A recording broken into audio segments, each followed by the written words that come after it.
Don Bosco attends a meeting of demons 1884. Reading time 10 minutes. The following pages take us into the heart of Saint John Bosco's mystical experience through two vivid dreams he had between September and December 1884. In the first, the saint travels across the plain toward Castelnuovo with a mysterious figure and reflects on the shortage of priests, noting that only tireless work, humility, and morality can foster genuine vocations. In the second dream cycle, Bosco attends a hellish council. Monstrous demons conspire to annihilate the nascent Salesian Congregation by spreading gluttony, greed for riches, freedom without obedience, and intellectual pride. Amid omens of death, internal threats, and signs of providence, these dreams become a dramatic mirror of the spiritual struggles awaiting every educator and the entire church, offering both stern warnings and luminous hopes. Rich in teachings are two dreams the servant of God had in September and December, respectively. The first, on the night of the 29th to the 30th of that month, is a lesson for priests. He seemed to be traveling toward Castelnuovo across a plain. Beside him was a venerable priest, whose name he said he could not recall. They began to speak about priests. Work, work, work. They said, this must be the goal and the glory of priests. Never cease in work. In this way, how many souls would be saved? How many things would be done for the glory of God? Oh, if the missionary truly fulfilled his role as a missionary, if the parish priest fulfilled his mission as a parish priest, how many wonders of holiness would shine forth everywhere. But, unfortunately, many are afraid of work and prefer their own comforts. Reasoning in this way among themselves, they arrived at a place called Filippelli. Then Don Bosco began to lament the lack of priests.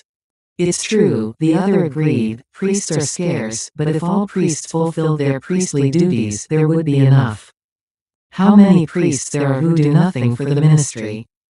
Some are no more than the family priest, others, out of timidity, remain idle, whereas if, on the contrary, they dedicated themselves to the ministry, if they studied confession, they would fill a great void in the ranks of the church. God provides vocations according to need. When military service was imposed on the clergy, everyone was frightened, as if no one could ever become a priest anymore. But when tempers cooled, it was found that vocations, instead of decreasing, increased. And now, Don Bosco asked, what must be done to promote vocations among young people? Nothing else, replied his traveling companion, except to zealously cultivate morality among them. Morality is the seedbed of vocations. And what should priests do especially to ensure that their own vocation bears fruit? Let the priest learn to govern and sanctify his house. Let each one be an example of holiness in his own family and in his own parish. Let him not give in to the excesses of gluttony, let him not become engrossed in worldly things, let him be, above all, a model in his own home, and then he will be one outside of it. At a certain point, the priest asked Don Bosco where he was going, and Don Bosco indicated Castelnuovo. The companion, then, letting him continue, stayed with a group of people who were ahead of him. After taking a few steps, the servant of God awoke. In this dream, we can see a memory of the old walks that Don Bosco used to organize with his young people in those places. Prediction of the death of Salesian. The second dream refers to the congregation and warns against the dangers that could threaten its existence. In reality, more than a dream, it is a plot that unfolds in successive dreams. On the night of December 1st, the cleric Viglietti awoke with a start upon hearing heart-rending cries coming from Don Bosco's room. He threw himself out of bed and began to listen. The servant of God, his voice choked with sobs, cried out, "Woe is me! Woe is me! Help! Help!" Viglietti, without further ado, entered the room and asked, "Don Bosco, are you feeling unwell?" "Oh, Viglietti," replied the servant of God, waking up. "No, I don't feel unwell, but I couldn't breathe, you know. But it's over now." He calmly went back to bed and slept. In the morning, when Viglietti, as usual, brought him coffee after Mass, Don Bosco began to say, "Viglietti, I can't go on any longer, my lungs are ruined from all the shouting last night." For 4 nights in a row I've been dreaming things that make me scream and exhaust me completely. For 4 nights now I've been seeing a long line of Salesian, one behind the other, each carrying a lance with a sign at the top and a number printed on it. One sign read 73, another 30, a third 62, and so on. After numerous signs had passed, the moon appeared in the sky, and as the Salesian appeared, a number no higher than 12 was visible on it, with many black dots behind it. All the Salesian I saw were going to sit down, each one on a prepared tomb. Here is the explanation given for that spectacle. The number that appeared on the posters was the lifespan assigned to each person. The appearance of the moon in different shapes and phases represented the last month of life. The black dots signify the days of the month on which they would die. Some were seen gathered in groups. These were the ones who were to die together, on the same day. If he had wanted to narrate in detail all the things and incidental circumstances, he assured that he would have needed at least 10 full days. He is a witness to a council of demons. 3 nights ago, he continued, I dreamed again. I will tell you what I saw in a few words. I seemed to be in a large hall, where many devils were holding a congress discussing how to exterminate the Salesian Congregation. They looked like lions, tigers, snakes, and other various kinds of animals, but they had an indeterminate form, rather similar to the human figure. They resembled shadows, sometimes growing and sometimes shrinking, becoming thinner or wider, as would happen with bodies behind them when a light was carried from one place to another, placed at ground level or raised high. And then one of the demons stepped forward and opened the session. To destroy the Salesian society, he proposed a single means: gluttony. He pointed out the consequences of this vice: inertia toward good, corruption of morals, scandal, lack of a spirit of sacrifice, neglect of the young. But another devil replied, the means you propose is neither general nor effective, nor can it be used to attack all the members together, for the religious' table will always be sparing and the wine served in discreet measure. The rules prescribe their ordinary meals, the superiors watch to prevent any disorder. Anyone who overindulges in food or drink, instead of causing scandal, would inspire contempt. This is not the weapon to be used against the Salesian. I would propose another means, which will be more effective and with which we can better achieve our aim: the love of riches. In a religious congregation, when the love of riches enters, the love of comfort also penetrates it. Ways of acquiring wealth are sought. The bond of charity is broken, each person thinking only of themselves. The poor are forgotten in order to attend only to those who possess worldly goods. The congregation is robbed.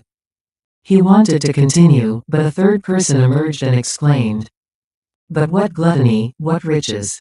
Among the Salesian, the love of wealth can subjugate few.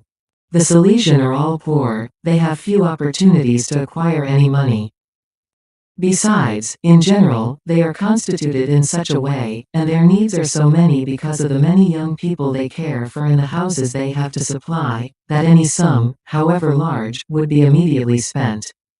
It is not possible for them to hoard money. But I have an infallible means of winning the Salesian society to our cause, and that is freedom.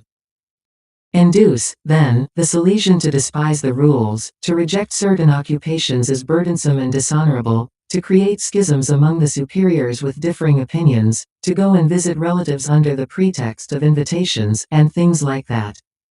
While the demons were conversing, Don Bosco thought, yes, I understand everything you are saying. Talk, for in this way I can thwart your plots. Meanwhile, a fourth demon stepped forward and said, but what? These weapons you propose are useless. The superiors will know how to curb this freedom, expelling from the house those who rebel against the rules. Some may perhaps be dazzled by the desire for freedom, but the vast majority will remain faithful to their duty. I have a way to ruin everything from its foundations, a way that the Salesian will scarcely be able to protect themselves from. Listen to me carefully. Persuade them that knowledge should be their principal glory. Therefore, induce them to study hard for themselves, to acquire fame, and not to practice what they learn, not to use knowledge for the benefit of their neighbor. Thus, ensure that they treat the poor and ignorant with contempt and that they pay no attention whatsoever to the sacred ministry. No festive oratories, no catechism for children, no primary classes to instruct the poor abandoned children, no long hours in the confessional. They will attend only to preaching, but rarely and in a measured and sterile way, for in it they will seek only an outlet for pride in order to gain the praise of men and not the salvation of souls. This proposal was received with general applause. Then Don Bosco glimpsed the day when the Salesian might come to believe that the good of the congregation and its honor had to consist in knowledge, and he was filled with horror at the mere thought that his sons might proceed according to this idea, proclaiming at the top of their lungs that this should be the program to follow. On this occasion as well, the servant of God remained in a corner of the room listening and observing everything, when one of the demons discovered him and, shouting, pointed him out to the others. Upon hearing that cry, they all threw themselves at him, shouting, "Let's finish this once and for all." It was a hellish dance of specters pushing him, grabbing him by the arms and body, while the servant of God cried out, "Leave me alone, help." Finally, he awoke, his lungs raw from so much shouting. Lions, tigers, and monsters disguised as lambs. The following night, he realized that the devil had attacked the Salesian at their very core, leading them to transgress the rules. Among them, he saw clearly those who observed them and those who broke them. On the last night, his dream had been terrifying. Don Bosco saw a great flock of lambs and sheep, each representing a Salesian. The servant of God approached to pet the lambs, but he realized that their skin, instead of being lamb's wool, was merely a kind of covering that concealed or hid as many tigers, lions, rabid dogs, pigs, panthers, and bears, and that each one had a horrible and ferocious monster at its side. In the middle of the flock, some were gathered in council. Don Bosco, unseen, approached them to hear what they were saying. They were plotting how to destroy the Salesian congregation. One said, "We must skin the Salesian alive." And another, winking sinisterly, added, "We must strangle them." But, when least expected, one of them saw the servant of God nearby listening. He raised the alarm, and all at once they began to shout that they had to start with Don Bosco. Having said this, they moved toward him as if to tear him apart. It was then that he let out the cry that woke Viglietti. Besides the diabolical violence, there was something else that weighed heavily on the good father's spirit. He had seen a large banner unfurled over that flock, bearing these words, "Besties comparati sunt." They were compared to beasts. Upon hearing this, he bowed his head and wept. Viglietti took his hand and, pressing it to his heart, said, "Ah, Don Bosco, with God's help, we will always be faithful to you and behave as good children, won't we?" "My dear Viglietti," replied the servant of God, "be good and prepare yourself to witness great events. I have barely sketched these dreams for you, for if I had to recount all the details, I would still be here a long time. How many things I saw! There are some in our houses who will not live to celebrate the Christmas novena. Oh, if only I could speak to the young people, if only I had the strength to spend time with them, if only I could go from house to house as I used to and reveal to some the state of their conscience, as I saw in my dreams, and say to others, 'Break the ice, make a good confession now.' They would answer me, 'But I have already made a good confession.' On the other hand, I could reply by telling them what they have kept silent about, and what they have kept silent about, so that they would not dare deny it to me. Some Salesian, too, if I could get a word from me to them, would see the need they have to settle their accounts by repeating their confessions. I saw those who observe the rules and those who do not. I saw many young men who will go to San Benigno and become Salesian and then desert our ranks. Some who are currently Salesian will also abandon us. There will be others who will desire only the inflated knowledge that brings them the praise of men and makes them despise the advice of those they consider less learned than themselves. Intertwined with these disheartening thoughts were providential consolations that gladdened his heart. On the afternoon of December 3rd, the Bishop of Pera, that is, from the heart of the missionary dream, arrived at the oratory. The next day he said to Viglietti, "How great is Providence! Listen and tell me afterward if we are not protected by God. Don Pablo Albera wrote to me that At the oratory, on December 18, the apprentice Antonio Guarino died, and on the 25th, the apprentice Esteban Pisano. He could go ahead because he immediately needed 1,000 francs. That same day a lady from Marseille, who longed to see her religious brother in Paris again, pleased to have obtained the grace of the Virgin, brought 1,000 francs to Father Paul Albera. Father Joseph Ronchale is in dire straits and absolutely needs 4,000 francs. A lady writes to Don Bosco today and offers him 4,000 francs. Father Francis Dalmazo doesn't know which saint to turn to for money. Today a lady is donating a very considerable sum to the Church of the Sacred Heart. And then, on December 7th, there was the great celebration of the consecration of Bishop Cagliaro. All these events were very encouraging, because they were visible signs of God's hand in the work of His servant.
It was a feast day in March of 1854.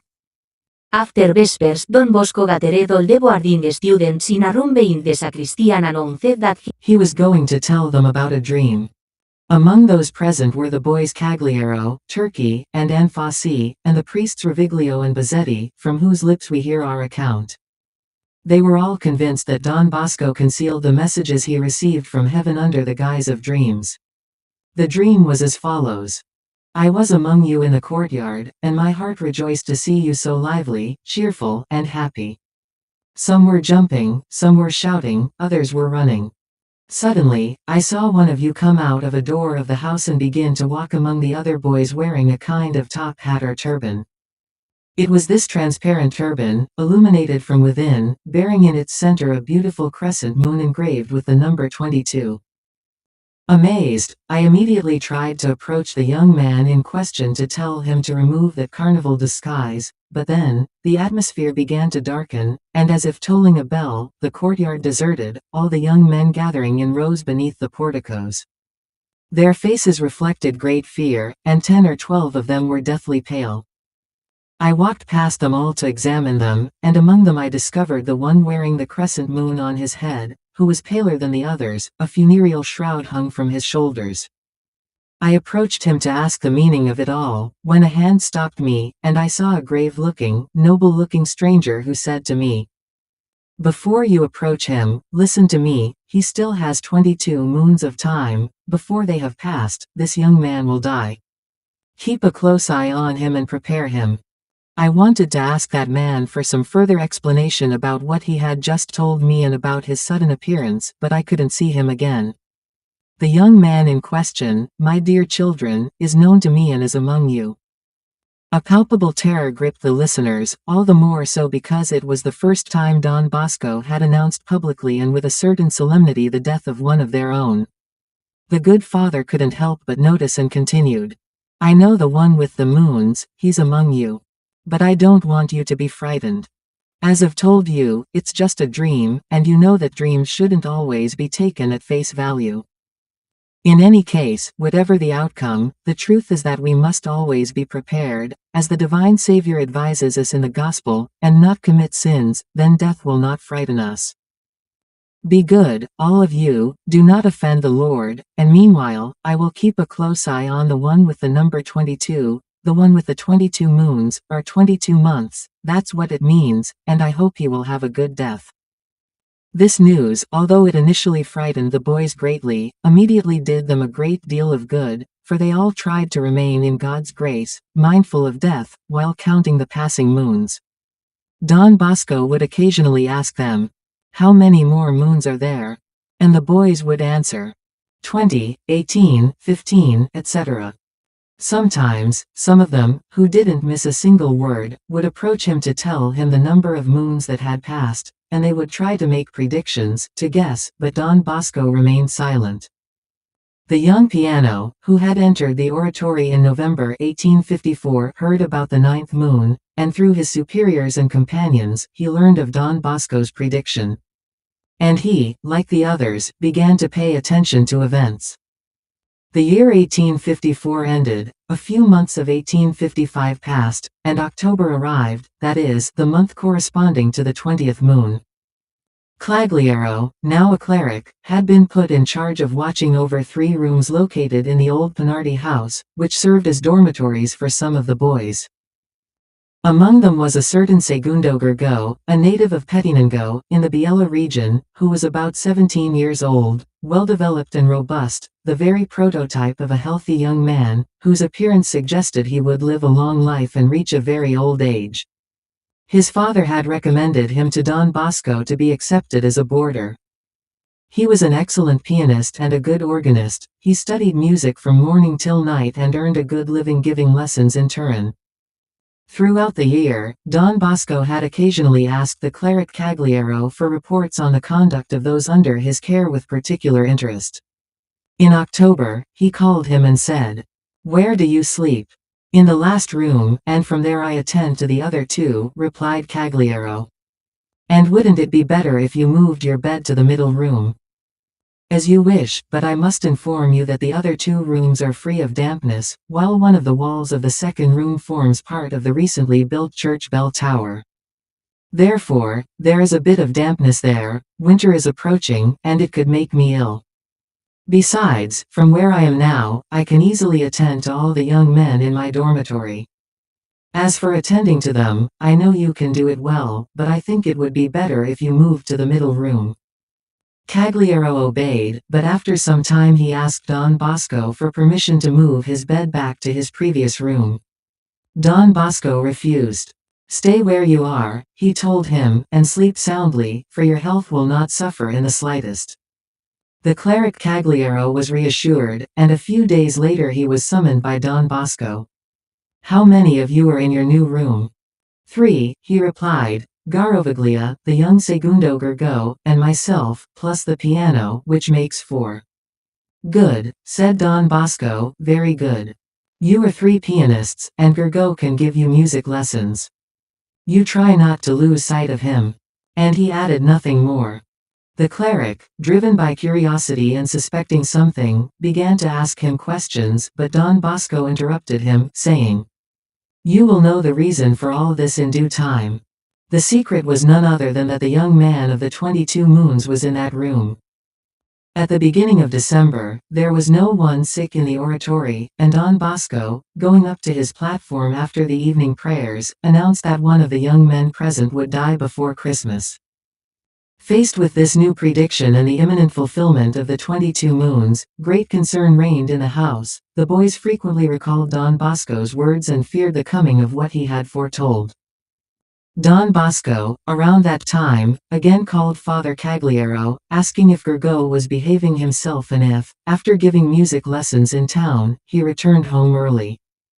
Cagliero replied that everything was normal, and there was nothing unusual among his companions. "Very good," added the servant of God, "I am pleased. Make sure everyone behaves well and let me know if anything goes wrong." And, having said this, he added nothing more. But then, around the middle of December, Gergo was struck by a violent and debilitating colic. The doctor was summoned with all urgency, and on his advice, the patient was given the last rites. The painful illness lasted 8 days, and Gergo improved, thanks to the care of Dr. Di Bernardi, so that he was soon able to get out of bed. The ailment had been averted, and the doctor assured everyone that the young man had escaped death. Meanwhile, the boy's father had been notified, for since no one had died at the oratory until then, Don Bosco wanted to spare his students such an unpleasant sight. The Christmas novena had begun, and Gergo, almost cured, planned to go to his hometown to spend Christmas with his relatives.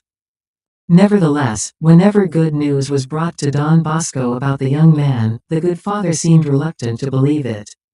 Mr. Gergo appeared at the oratory, upon finding his son in such good health, and having obtained the necessary permission, he went to reserve seats on the stagecoach to travel with him the following day to Novara, and from there to Pettinengo, where he would fully recover, enjoying the local air. It was Sunday, December 23rd. That afternoon, Gergo expressed a desire to eat some meat, a food the doctor had forbidden him. To please him, his father went to buy some and had it cooked in a small saucepan. The young man drank the broth and ate the meat, which was certainly undercooked, in a somewhat excessive quantity. The father left, and Cagliero and the sick man remained in the room. But then, at a certain hour of the night, the patient began to complain of severe stomach pains. The colic had returned in a more alarming way. Gergo called the assistant by name. Cagliero, I've finished giving you your piano lessons. Be patient, take heart," replied Cagliero. "I won't be going home anymore. Pray for me, you don't know how ill I feel. Ask the Blessed Virgin for me." "Yes, I will, invoke her as well." Then Cagliero began to pray for the sick man, but, overcome by sleep, he fell asleep. Suddenly, the nurse shook him and, pointing to Gergo, ran to fetch Don Victor Alicinati, who was sleeping in the next room. He arrived, and after a few moments, Gergo breathed his last. The house was filled with desolation. In the morning, Cagliero encountered Don Bosco coming down the stairs to celebrate Mass. The good father was deeply saddened, for he had already been informed of the painful news. This death was much discussed at the oratory. It was the 22nd month of the new moon, not yet completed, and Gergo, by dying on December 24 before dawn, had fulfilled Don Bosco's second prediction, namely, that he would not be present for the Christmas celebration. After lunch, young men and clergymen silently surrounded Don Bosco. Suddenly, the cleric John Turkey asked him if Gergo was the one from the moons. Yes, Don Bosco replied, it was him, the same one I saw in the dream. He then added, you would realize that some time ago, I put him to sleep in a special room, instructing one of my best assistants to move his bed there so that he could keep a watchful eye on him. The assistant was the cleric Juan Cagliero. Turning to the man in question, he said, don't make so many comments about what Don Bosco tells you again. Do you understand now why I didn't want you to leave the room where that poor boy was? You asked me insistently, but I wouldn't let you because I wanted Gergo to have someone watching over him. If he were still alive, he could testify to the many times I spoke to him, casually, about death, and about the care I lavished on him to prepare him for a happy passing. Then, writes Monsignor Cagliero, I understood the reason for Don Bosco's special instructions to me, and I learned to know and appreciate better the importance of his words and his fatherly advice. The night before Christmas, recounts Pedro Enria, I still remember Don Bosco going up to the platform, looking around as if he were searching for someone. And he said, he is the first young man to die in the oratory. He has done things well, and we hope that he is already in paradise. I recommend to all of you that you always be prepared. And he could not continue because his heart was very broken. Death had taken a son from him.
A Mysterious and Prophetic Wheel 1861.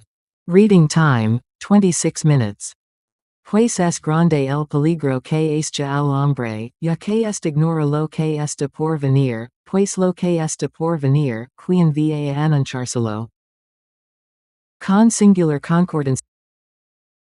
The heart of the wise knows the when and the how. For every matter has its when and its how. For great is the danger that besets man, since he is ignorant of what is to come, for who will announce to him what is to come? That Don Bosco possessed this knowledge proper to the heart of the wise, and that what interested him from the past or the future was not hidden from him, is demonstrated once again by the persuasion that inspired the chronicles of Don Domingo Rufino, Don Juan Bonetti, and the memoirs written by Don Juan Cagliaro, Don Cesar Chiala, and others, all witnesses who heard the words of the servant of God. With singular agreement, they recount another dream he told us, in which he saw his oratory of Valdico and the fruits it produced, the condition of the students in the eyes of God, those who were called to the ecclesiastical state or to the religious state in the pious society, or to live in the lay state, and the future of the nascent congregation. Don Bosco dreamed on the night before May 2, and the dream lasted almost 6 hours. As soon as dawn broke, he got out of bed to make some notes on the main scenes and to write down the names of some of the characters he had seen parading through his imagination while he slept. He spent 3 consecutive sessions narrating this dream, speaking to his young men from the platform that was usually placed for him under the portico after the customary prayers had been said. On May 2, he spoke for about 3/4 of an hour. The opening, as always happened when he began one of these narratives, seems a little confused and strange, which we consider natural, for reasons we have already explained elsewhere, and which we will offer to our readers. Thus, the servant of God began to speak to the young men. This dream refers only to the students. Many of the things I saw there I would be unable to describe, due to my lack of intelligence and the inadequacy of words. It seemed as if I had left my house in Ibecchi. I was walking along a path that led to a village near Castelnuovo called Capriglio. I wanted to visit a sandy field we owned, located in a small valley behind the hamlet of Valcapone. The harvest from this field barely covers the taxes. I had worked there several times in my childhood. I had already walked quite a way when, near that field, I met a kind man, about 40 years old, of average height, with a long, well-groomed beard and a dark complexion. He wore a suit that reached his knees, cinched at the sides, and a kind of white cap on his head.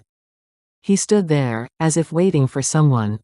He greeted me familiarly, as if I were someone he had known for a long time, then he asked me, "Where are you going?" As I stopped, I replied, "I'm going to see a field we have in this area." "And what are you doing here?" "Don't be nosy," he answered. "You don't need to know." "Good. But at least do me the favor of telling me your name and who you are, because I've noticed you know me. I, on the other hand, don't know you. There's no need for me to tell you my name or what I'm made of. Come. Let's continue together." I set off with him, and after walking a few steps, I found myself in a vast field covered with fig trees. My companion said to me, "Don't you see how beautiful these figs are? You can pick and eat as many as you like." I replied, amazed, "There have never been figs in this field before." And he answered, "Well, now there they are. But they aren't ripe, it's not yet fig season." "Well, even so, look, some are already very beautiful and perfectly ripe. If you want to try them, hurry because it's getting late." And since I didn't move, my friend insisted, "Hurry, don't waste time, night is approaching." "But why are you rushing me so much?" "No, I don't want figs, I like to look at them, to give them away, but they aren't pleasing to my palate." "If that's the case, let's go on, but remember what the Gospel of St. Matthew says, when it speaks of the great events that will happen in Jerusalem. Christ said to the apostles, 'Learn the parable of the fig tree. When its branch has become tender and its leaves have come out, you know that summer is near. And now it is very near, since the figs are beginning to ripen.'"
Thank you.